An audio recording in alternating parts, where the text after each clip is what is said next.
Hello friends, நம்ம இன்றைக்கி பூ போல் சாஃப்டான கைப்பிடி கொழுக்கட்டை தாங்க செய்ய போகிறோம். விநாயகர் சதுர்த்தி ஸ்பெஷல் இது. எவ்வளோ நேரம் ஆறுனாலும் நல்லா சாஃப்டாக இருக்குங்க. கண்டிப்பாக நீங்கள் இந்த மெத்தடில் ட்ரை பண்ணி பாருங்கள், நல்லாயிருக்கும். இப்போ வாங்க வீடியோக்குள்ளே போகலாம்.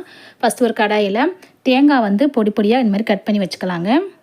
கொஞ்சமாக எண்ணெய் சேர்த்துருக்கேன், கடாயில் தேங்காய் எண்ணெய் சேர்த்துருக்குறாங்க. நீங்கள் விருப்பப்பட்ட நெய் கூட சேர்த்துக்கலாம். இப்போ தேங்காய் எண்ணெய் சேர்த்துட்டு நம்ம பொடியாக கட் பண்ணி வச்ச தேங்காயை இதில் நல்லா வறுத்துக்கலாம்.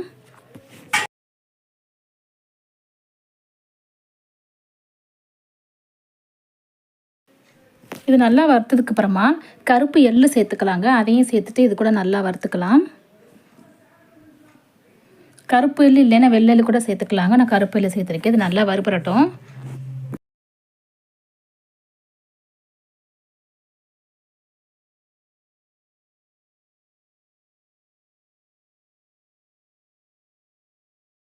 இப்போ இது நல்லா வறுபட்டுருச்சுங்க. அது அப்படியே நம்ம தனியாக எடுத்து வச்சுக்கலாம். இப்போ ஒரு கடாயில் ஒரு கப்பு வீட்டில் அரைச்ச இடியப்ப மாவு சேர்த்துக்கிறாங்க.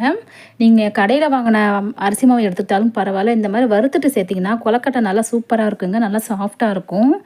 இப்போ நல்லா திரியாக வறுத்துக்கலாம். கூடவே கொஞ்சம் சால்ட் உப்பு போட்டு நல்லா அந்த மாவை நல்லா திரியாக நல்லா வறுத்துக்கலாங்க.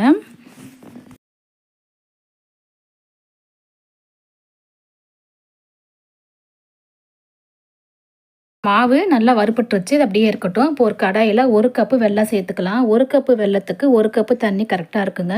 ஒரு கப்பு மாவு, ஒரு கப்பு வெல்லம், ஒரு கப்பு தண்ணி கரெக்டாக இருக்கும். இது நல்லா கரைஞ்சி கொதித்து வந்தால் போதும். பாகுபதம்லாம் எதுவுமே தேவையில்லைங்க. இது நல்லா கரைஞ்சி கொதித்து வரட்டும். இது அப்படியே தனியாக எடுத்து வச்சிடலாம். இப்போ ஏற்கனவே வறுத்து வச்ச மாவில் இதில் வடிகட்டிக்கலாங்க.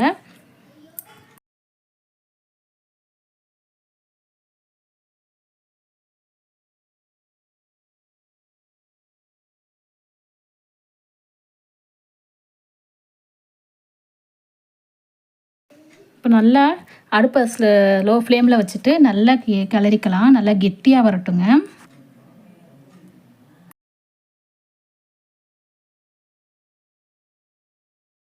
இப்போ நம்ம ஏற்கனவே வறுத்து வச்ச தேங்காயை இதில் சேர்த்துட்டு நல்லா மிக்ஸ் பண்ணிக்கலாம்.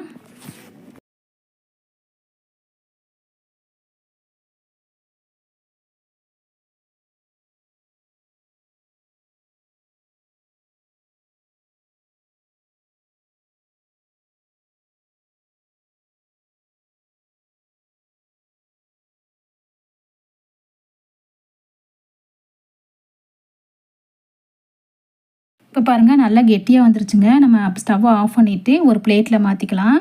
மாவு பிசைகிறப்ப நல்லா ஒன்று போல் கலந்து நல்லா சாஃப்டாக மாவு பிசைஞ்சிடலாங்க. கையில் கொஞ்சம் எண்ணெய் தடவிக்கலாம். தடவிட்டு நல்லா அந்த மாவை நல்லா சாஃப்டாக பிசைஞ்சிக்கலாம்.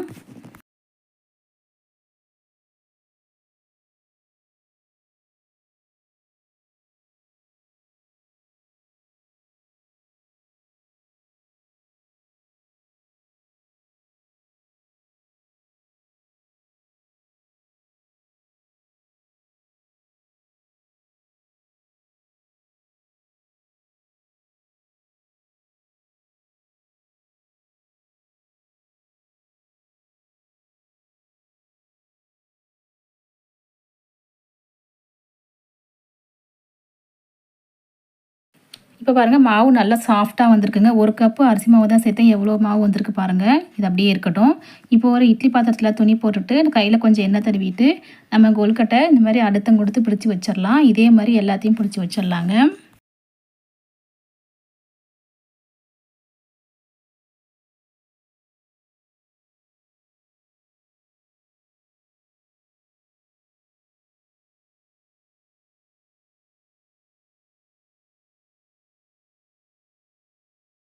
பானையில் தண்ணி கொஞ்சமாக சேர்த்துட்டு தண்ணி நல்லா கொதிச்சதுக்கப்புறம் தான் நம்ம வேக வைக்கணும். கரெக்டாக ஒரு ஹை ஃப்ளேமில் ஒரு 10 நிமிஷம் வேகட்டுங்க.